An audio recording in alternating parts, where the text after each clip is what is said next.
Hey y'all, welcome back. Welcome back. We are Black Coffee, Honey, and Grits, and we hope you had an amazing weekend. We did. And we are back to tell you all about our weekend and just pop in and say hello. We're back. So, I'm Dr. Jamesia, the nurse practitioner extraordinaire. I'm also your intermittent fasting and mindset coach, YouTube influencer, speaker, author, all the things. And I'm one third of Black Coffee, Honey, and Grits. And before I let the ladies go on and introduce themselves, I'm going to just say who we are. Ladies out there, we are the Black Coffee. Our lips drip with honey, and sometimes we got a little bit of grit. We've got sass class and all that ass, y'all, and we're real women having real conversations. So we're just going to chat about our weekend. Carmel, the mic's yours. Yes. Hello, everybody. I am Coach Carmel. I'm working with individuals who have come to realize that they have a food or sugar addiction or cravings. Sugar cravings have taken over their life, right? And I guide them on adapting a whole food plant-based lifestyle in order to combat the cravings as well as whatever chronic conditions come along with it. And I'm just here to really encourage everybody to add more plants to your plate. Maisha, the mic is yours. Hey, everybody. My name is Maisha, also known online as Debbie Maisha, and I am in transition right now. I'm not going to say what I'm doing yet because I'm working on some things. So I'll pass the mic back. All right, yeah. Okay. Yes, seriously, yes. But that's we know she is the sensual goddess over there. So it's gonna be something like that. But either way, y'all, how was your weekend? I'm gonna just start by telling y'all I had an amazing weekend and an amazing week. I'm the reason why we weren't really on y'all that much because I was out of pocket. I was out of pocket. I was in Florida being a huge kid. I was at Universal. We went to Universal Studios and Islands of Adventure. And when I tell y'all, I had the best time. I was just having so much fun. But the reason why I think I had so much fun was because I feel like Universal and Islands of Adventure is really geared towards older people like myself. I mean, I'm not a big roller coaster fan. I'm not a big, I don't need to do all that. You don't have to scare me. You don't have to do all that. However, I did enjoy being scared a little bit in the way that Universal does it. So Universal, just so I don't know if you guys have been there in a while or not, but ladies, it is where they put you into a movie set and then they make it a ride. And then they put simulation 3D, 4D, 5D, meaning say for instance, King Kong and what's the other guy? King Kong. Yeah. Okay. So those two, if they come on the set and they blow like fire at you, then fire would come out at you in your seat or your cart would move or whatever. So anyway, I enjoyed that a lot because I felt like I was part of the set. I felt like I was part of Universal and it was great. I loved it. So I did that for most of the week. I did not pick up a work phone. I barely picked up my phone. I put a couple things on my Instagram story. That was it, y'all. I just was really in chill mode. So that's what I did. Also, I'm going to tell y'all my favorite attractions at each park. So at Universal, my favorite attraction, there was several, but my top two, I'll say the Jimmy Fallon ride and Mummy. Jimmy Fallon and Mummy. Is a ride named after Jimmy Fallon? No, what he does is yes, it is, but it's Jimmy Fallon. He comes in to the studio, right? And he takes us around New York in a race car. So we're in a race car going around New York and it's fabulous. I loved it. Loved it. And we kind of got a VIP type treatment.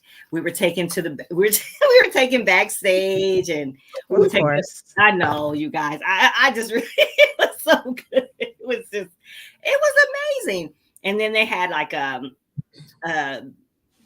parade where you have to, where you can see all these different sets and everything. And we had a VIP section for that. So it was just really fun. So that was Universal, that side.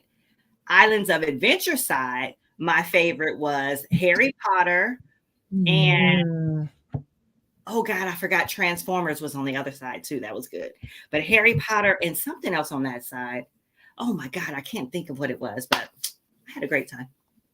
I want to go there. I've never been. And guess what, Maisha? Oh, I'm sorry, Carmel. You no, gonna say? Go. Guess what hotel we stayed at? Ooh. The one you and I stayed at when we went and saw Triple J do his thing. Same hotel? Same hotel. Oh wow, that's right, because it's down the street. Yep. Oh, it wasn't even two minutes away. Right. Oh wow, that's right. We passed by there. Yeah, yeah. It was so crazy. I was like, oh, flashbacks. Oh my gosh. I think the people who design these parks and these rides, geniuses in order to really capture the magic, the essence of all of these, the feelings, you know, how you said, like, you know, the seat would move, you'd feel the heat, all of those things. And to engage people to an extent where they're there to get your money and you are so happy to throw it at them. Yeah. But it's for a really, really good time. I remember I felt like that when I went to Disney. It was just kind of like, I was like a big kid and it was just fantastic. And it doesn't get old. It doesn't get old. And it feels really, really good to be intentional about playing. About actually having a good time and just letting myself just be a kid, like just feel like, even though I'm not a kid, but I felt I was open to enjoying everything. And my feet hurt like crazy because I did the absolute most. But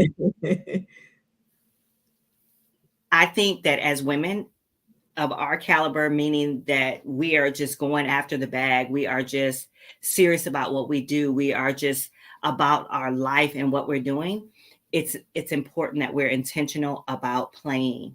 Just like Maisha, you say, we need to be intentional about rest.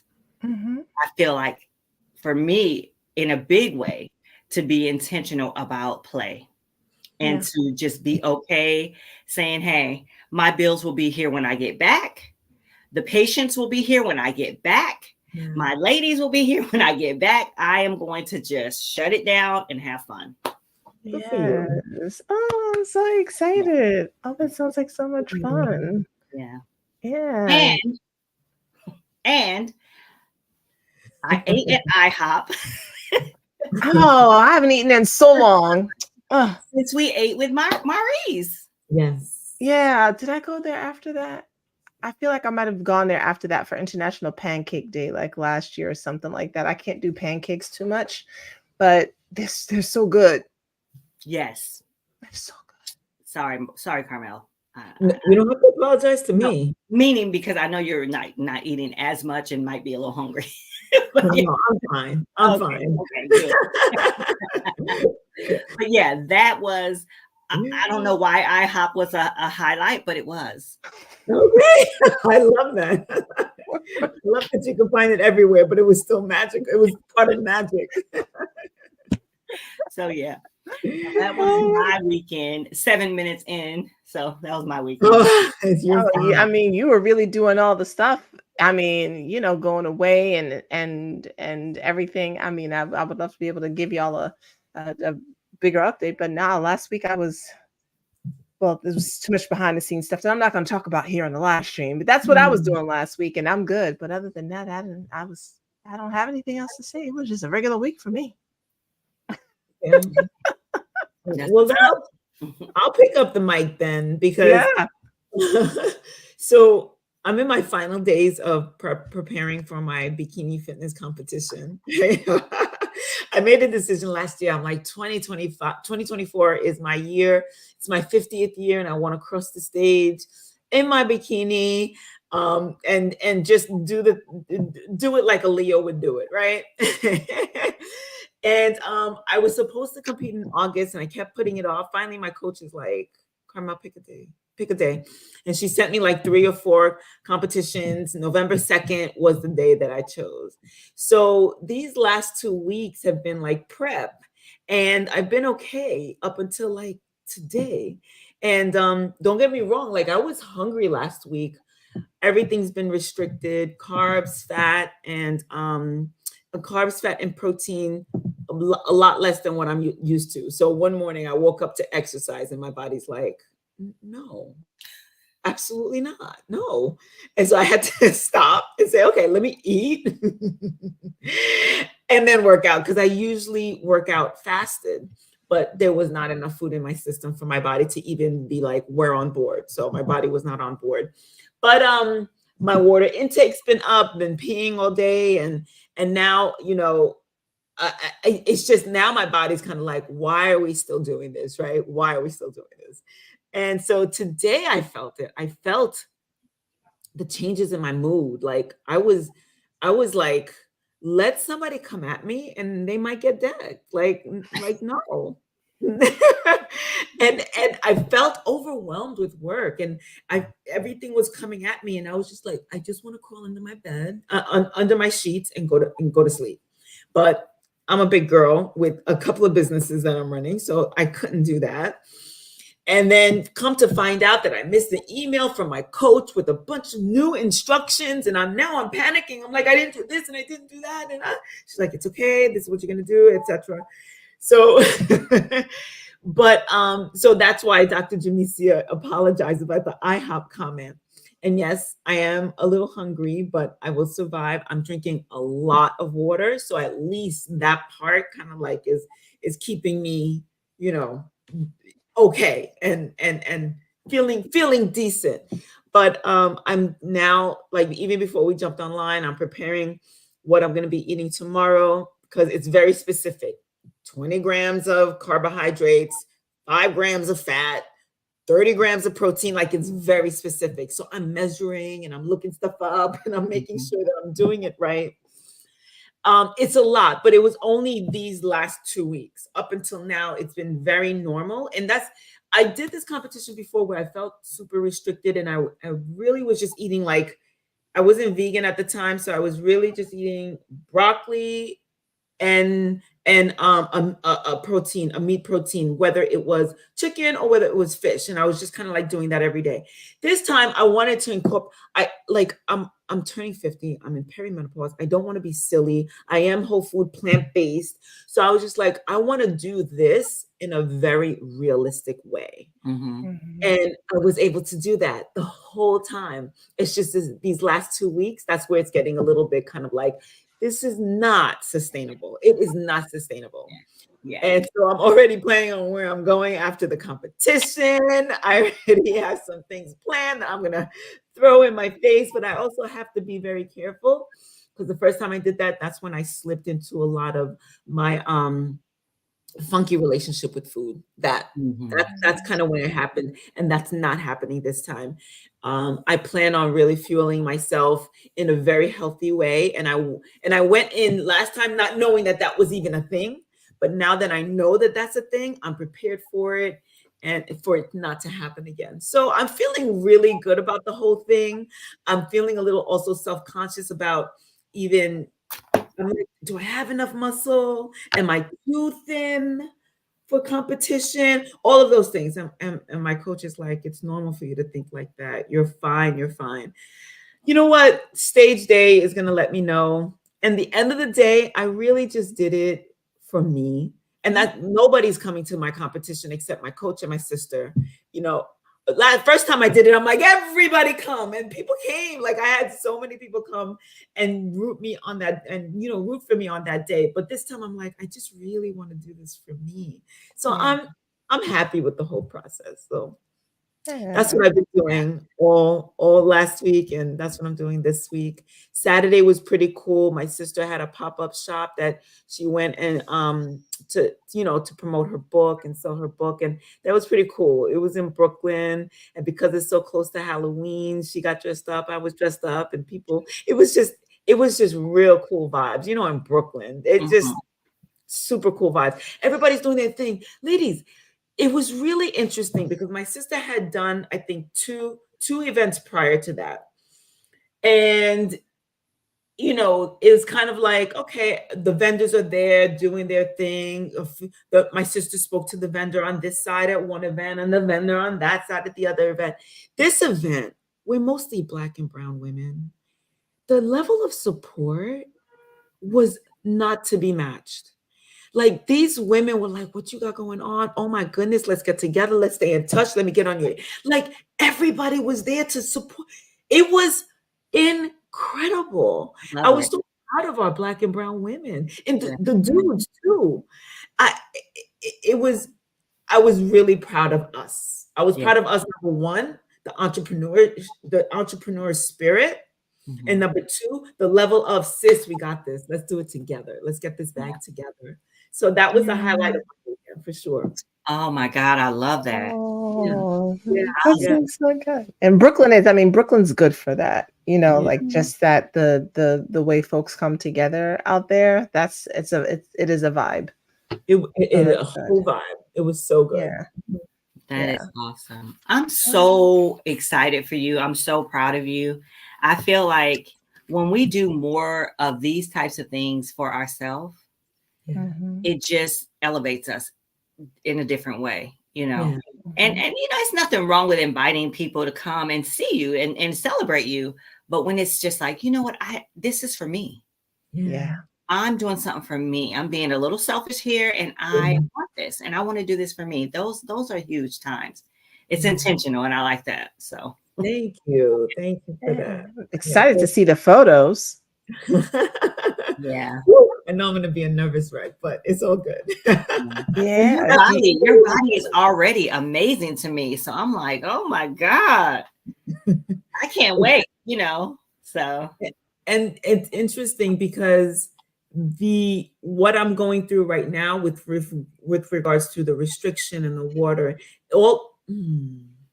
what's wrong?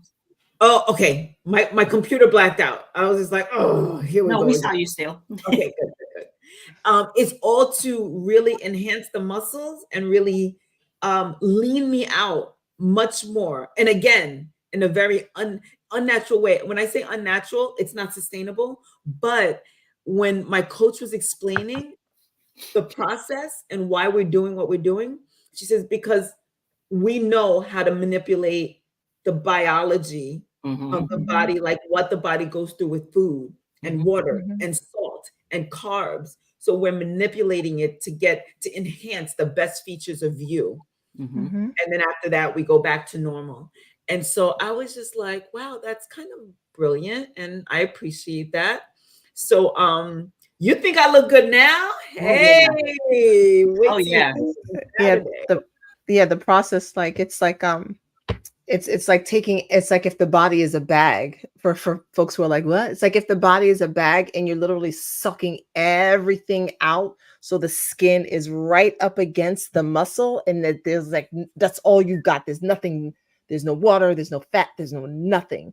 So you can see all the striations of the muscle, everything that's there. So you're drawing everything else out of the body except for what's absolutely mandatory for the body to like function properly with some energy. Thank you for that, Maisha. Well said. I could not have said it myself, like not at all. back when I was 18, 19 years old, and Linda Murray was one of my idols, and a couple of Corey Everson, and these people these were women that I was looking up to, and they were in bodybuilding. They were in bodybuilding, and they, were doing competitions and stuff. And so I was like, yeah, let me look up that process. Now, I was never there's no way my structure was ever going to be their size. They're shorter than I am, and they're also just bigger than I am. But I was really interested in learning about what it took, and that's when I decided that I would never walk across the stage. Because I understood what it took, and I was like, yeah, no. So I admire to be able to go through that process. I'm like, all right. Yeah. It's a process. It's serious. So glad to wait. Y'all are gonna see Carmel's pictures, because she's gonna afterwards, whatever picture she's gonna post them all over the place. All over. Everybody's gonna see my naked body. Well, not.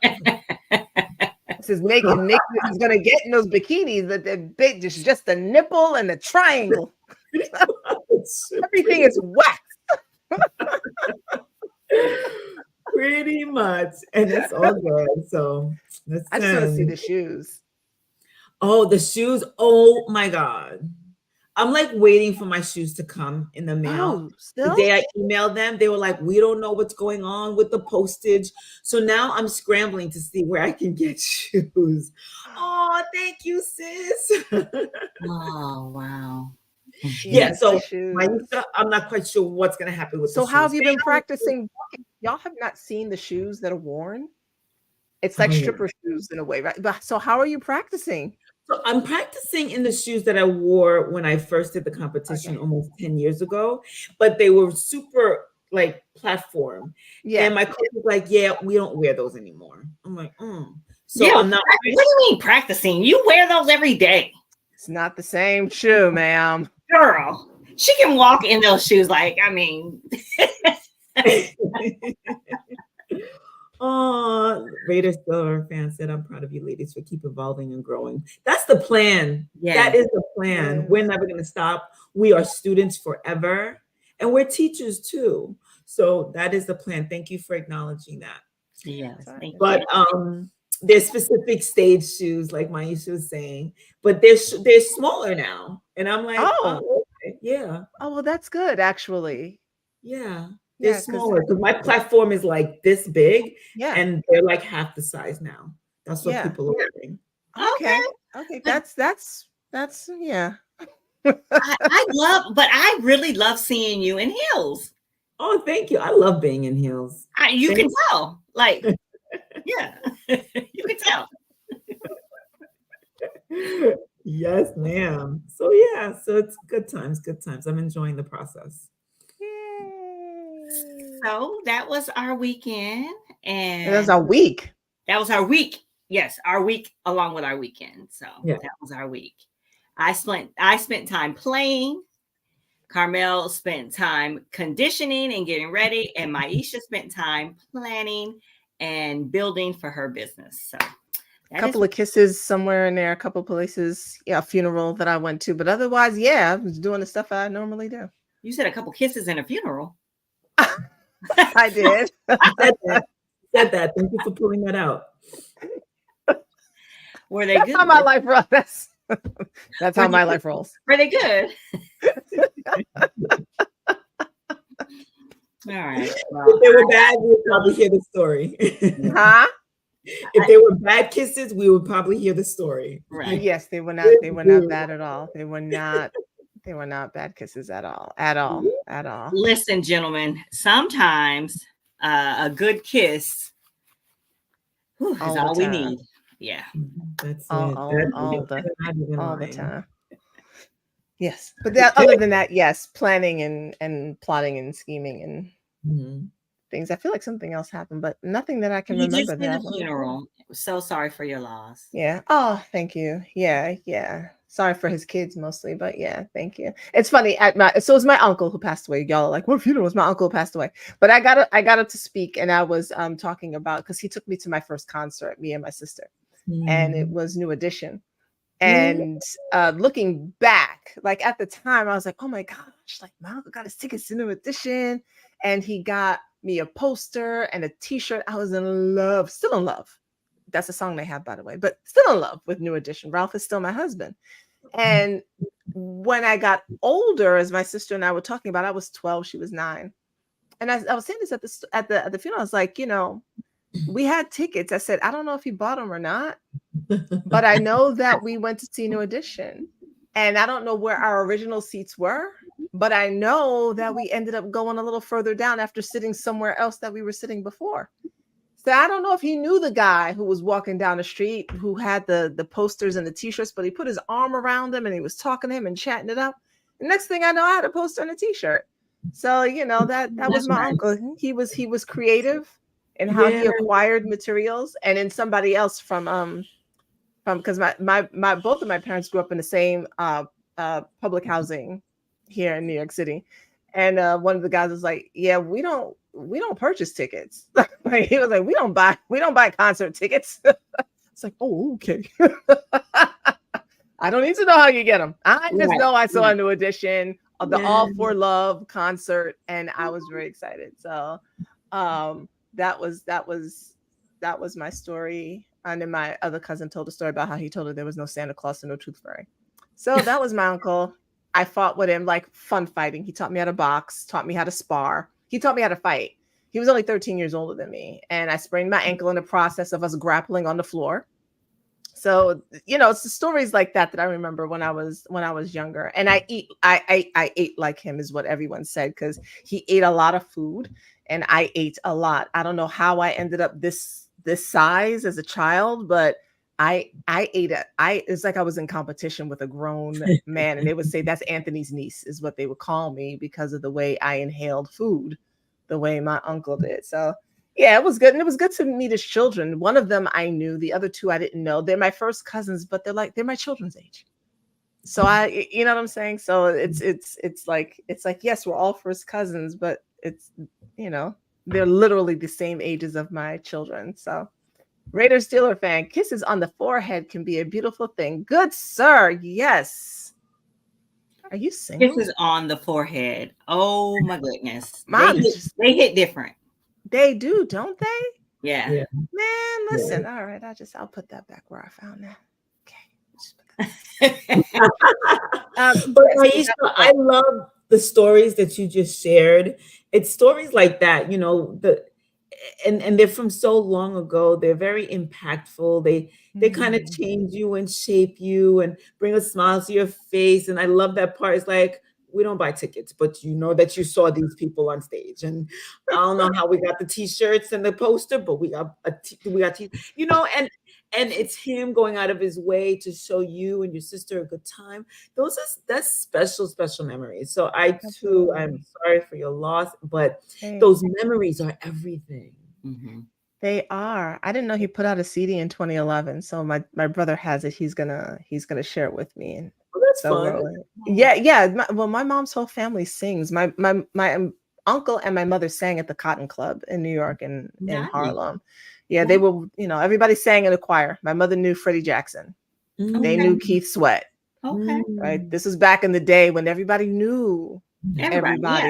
Yeah. It wasn't a thing. Now it's now you can't get close to somebody without getting through 20 security guards. But back then you just saw, you saw folks at church on Sunday, like cut an album, went on concert in church when they got back, right? So yeah, it was a different time. It was cool for my daughter couldn't come because the cat, and she hasn't cat proofed her room, and she was afraid to leave her cat alone because he might choke on stuff. But my sons came, and so it was cool for them to hear about their great uncle. They knew him, but it was cool to hear the stories about him and stuff that he did. So yeah, that was cool. That was cool.